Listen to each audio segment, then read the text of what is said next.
Kamusta mga boss? Welcome sa aking munting channel, ang Kanta Kwento. Masama ba na ang Mission Souls ay maging isang family band din? Hindi ba sila deserving para hangaan at subaybayan? Bakit may mangilan-ngilan na mga tagahanga ng ibang family band na iniisip na nakikipagkumpetensya sila sa kanila? Siguraduhin pakinggan ang kwento na ito bago magbigay ng anumang komento. Yan ang ating pag-uusapan ngayon mga kakwento. Pero bago tayo magumpisa, kung bago ka pa lamang dito sa ating channel, hinihilo ko po muna ang inyong like, share at subscribe bilang suporta. Paki-comment din kung taga saan ka para malaman natin kung hanggang saan nakarating ang kwento nating ito. Maraming salamat! Ang Mission Souls Band ngayon ay dahan-dahan ang nakikilala. Kagaya ng ibang family band na marami na ring tagahanga at taga-subaybay. Kaya naman bilang kapwa Pinoy, nagagalak ako na may mga susunod sa yapak ng kahusayan katulad ng mga nauna sa kanilang family band. Kaya naman kung tagahanga tayo ng ibang family band, sana bilang isang kapwa Pinoy, tanggapin din natin ang pamilyang ito dahil talaga naman sila may taglay na talento at nagsisikap. Para sa akin, ang Mission Souls ay may sariling atake ng tugtugan at target market. Ang kanilang mga kino-cover na mga kanta ay sumikat at maging matagumpay man sila balang araw, hindi natin makakalimutan na sila ay pangalawa lamang sa mas nauna sa kanilang family band, partikular nga dito ang Franz Rhythm. Marahil sila ang naging inspirasyon ng pamilyang ito at hindi ko naman nakikitaan ng anumang pag-aagaw sa kanilang titulo na hawak-hawak na ngayon ng Franz Rhythm. Nais lamang din ng pamilyang ito na ipamalas ang kanilang talento. At sana nga ay kung ano ang pagtanggap natin sa Franz Rhythm ay ganon din ang pagtanggap natin sa kanila. Deserving ba sila para hangaan? Kaysa maghanap tayo ng mga negatibong mapapansin sa kanila, ay fokusan na lamang natin ang mas nakakahanga sa kanilang mga performance. Dahil nga iba ang kanilang tugtugan, mahilig sila sa mga metal rock kaysa sa mga sweet love song ng mga kanta. Kaya naman kung hindi mo trip ang kanilang tugtugan ay wag naman natin silang laitan at isipin mo na marami ding iba na nawiwili sa kanilang tugtugan. Respetuhin natin ang opinyon ng iba patungkol dito. Kaya masasabi ko na deserve nila ang anuman ang natatamasa ngayon ng ating mahal na family band din na Franz Rhythm. Ito na nga ang ilan sa mga nagustuhan ko sa kanilang mga kino-over na mga kanta.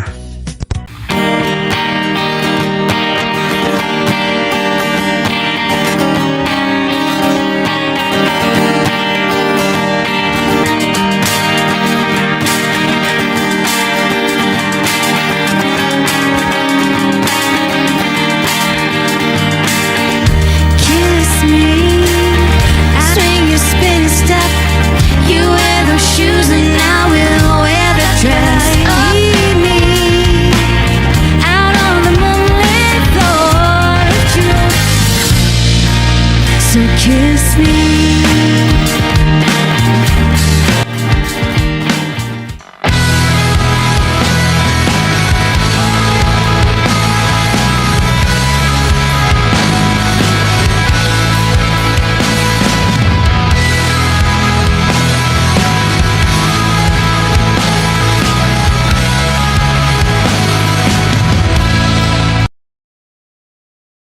I am finding out that maybe I was wrong.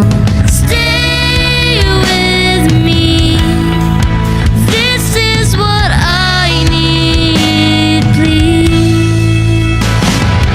We can sing our own. What would it be without you?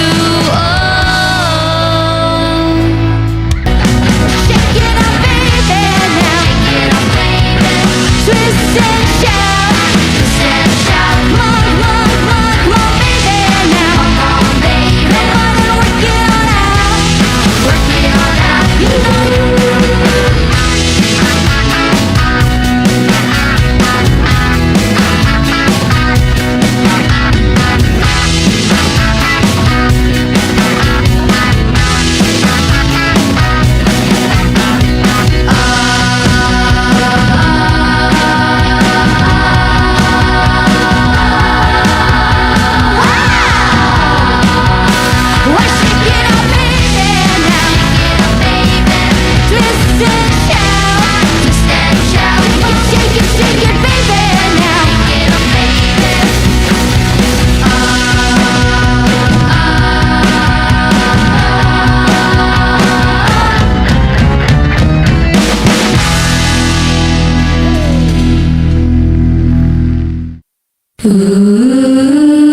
Nobody pays much attention.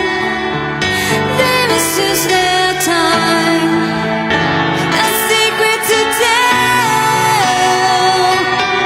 I get something they don't have. And baby, it's you that is lifting me high.